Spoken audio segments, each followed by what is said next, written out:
दोस्तों, मैं हूं विजय कुमार शर्मा। इलेक्ट्रो ज्ञान चैनल में आपका स्वागत है। दोस्तों, आज की वीडियो में हम बात करेंगे कि एंड्रू में अर्थिंग पर क्या क्या सवाल पूछे जाते हैं। तो आज का वीडियो जो है बहुत ही इन्फॉर्मेटिव होने वाला है। तो जो मेरे वीडियो में नए हैं या मेरे चैनल्स पर नए हैं, प्लीज़ वीडियो में लास्ट तक बने रहें, क्योंकि आज का वीडियो एंड्रू के लिहाज से बहुत ही इन्फॉर्मेटिव होने वाला है। तो ज़्यादा समय नहीं लेते, आइए हम वीडियो को शुरू करते हैं। तो जैसा कि एंड्रू में जनरली पूछा जाता है, बहुत सारे क्वेश्चन पूछे जाते हैं, लेकिन मैं कुछ सिलेक्टेड मेन क्वेश्चन पे हम बात करेंगे आज। पहला जो सवाल पूछा जाता है कि अर्थिंग और न्यूट्रल में क्या डिफरेंस होता है। तो अर्थिंग और जो न्यूट्रल होता है दोनों ही अलग कंसेप्ट है। अर्थ और न्यूट्रल जो होता है, अर्थिंग जो होता है वो हम किसी इक्विपमेंट से ह्यूमन या इक्विपमेंट की प्रोटेक्शन के लिए यूज़ करते हैं, तो उसे हम अर्थिंग कहेंगे। और न्यूट्रल जो होता है वो किसी भी सर्किट में रिटर्न पाथ प्रोवाइड करता है, यानी किसी भी सर्किट को एक क्लोज सर्किट का वो देता है रूप कि कोई भी सर्किट है, जब तक उसमें न्यूट्रल के थ्रू ही करंट पास होता है और वापस वो सर्किट क्लोज होता है।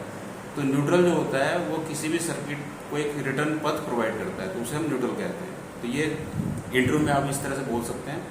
दूसरा जो सवाल पूछा जाता है कि अर्थिंग और ग्राउंडिंग में क्या डिफरेंस होता है। तो जैसा कि नाम आपने बहुत से लोगों को ये कन्फ्यूजन भी हो रहा होगा कि अर्थिंग और ग्राउंडिंग तो एक ही है, लेकिन ये बिल्कुल डिफरेंट कंसेप्ट है। ग्राउंडिंग जो होता है उसको समझने के लिए हम ये पहले से ये देखते हैं कि अगर हम किसी नॉन करंट कैरिंग पार्ट है, अगर जैसे मान लीजिए किसी नॉन करंट कैरिंग पार्ट को हम अर्थ कर रहे हैं, तो उसे हम अर्थिंग कहेंगे। और अगर कोई करंट कैरिंग पार्ट है उसे अगर हम जमीन के साथ कनेक्ट कर रहे हैं, तो उसे हम ग्राउंडिंग कहेंगे। अब मैं एग्जांपल देता हूँ आपको। मान लीजिए हमने किसी मोटर को या पैनल को अर्थ किया है, बॉडी को अर्थ किया है, तो बॉडी को जमीन से कनेक्ट किया तो उसे हम अर्थिंग कहेंगे। लेकिन अगर किसी ट्रांसफार्मर की जो न्यूट्रल को आपने देखा होगा जमीन के साथ कनेक्ट करते हैं, तो उसे हम ग्राउंडिंग कहेंगे, क्योंकि वो न्यूट्रल जो है वो करंट कैरिंग पार्ट है।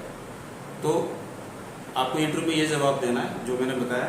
दूसरा जो सवाल है कि अर्थिंग में हम सॉल्ट और चारकोल का उपयोग क्यों करते हैं।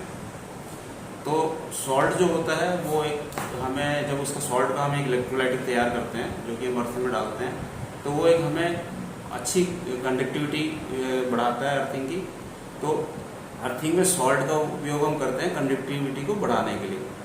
और चारकोल जो होता है वो भी कंडक्टिविटी को बनाए रखता है, साथ ही नमी को भी बनाए रखता है, ताकि हमें लंबे समय तक अर्थ रेजिस्टेंस कम से कम मिले। जितनी अच्छी कंडक्टिविटी होगी उतना ही अर्थ का रेजिस्टेंस कम होगा। और अगला सवाल जो है अर्थिंग का रेजिस्टेंस जो है वो हम किस तरह से कम करते हैं।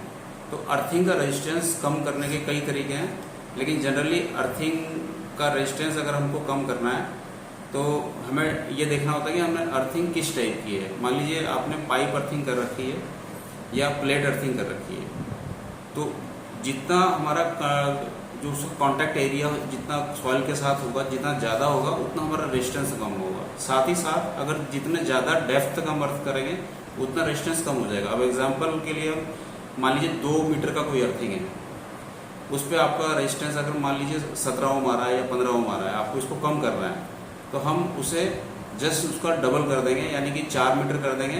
तो 4 मीटर करने से अर्थ रेजिस्टेंस लगभग 40 से 45% आपका कम हो जाएगा।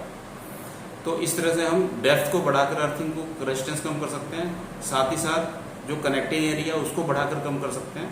जैसे मान लीजिए पाइप आपने 40 mm का लिया है, अगर उसको हम 75 mm या 60 mm का पाइप कर देंगे तो रेजिस्टेंस और कम हो जाएगा। साथ ही साथ अगर इसको हम डेप्थ को बढ़ाते हैं तो भी रेजिस्टेंस कम हो जाएगा। तो ये तरीके हैं जिस तरह से हम अर्थ रेजिस्टेंस कम कर सकते हैं। साथ ही इंडस्ट्री में हम अर्थ का ग्रिड भी बनाते हैं, यानी कई अर्थिंग को हम आपस में कनेक्ट कर देते हैं और फिर उससे हम अपने सिस्टम को अर्थ करते हैं। तो उससे हमारा जो अर्थ रेजिस्टेंस है वो काफ़ी कम हो जाता है। तो ये जो तरीके हैं जिसकी वजह से हम अर्थ रेजिस्टेंस को कम कर सकते हैं। तो ये कुछ सेलेक्टेड क्वेश्चन है जो कि इंटरव्यू में बार बार पूछे जाते हैं और आपको इस तरह से जवाब देना है। तो उम्मीद करता हूँ वीडियो आपको अच्छा लगा होगा। अगर आपको वीडियो अच्छा लगा है तो प्लीज़ इसे लाइक कीजिए, शेयर कीजिए, मेरे चैनल को सब्सक्राइब कीजिए। तो मिलते हैं ऐसे ही किसी इन्फॉर्मेटिव वीडियो में। तब तक के लिए नमस्कार।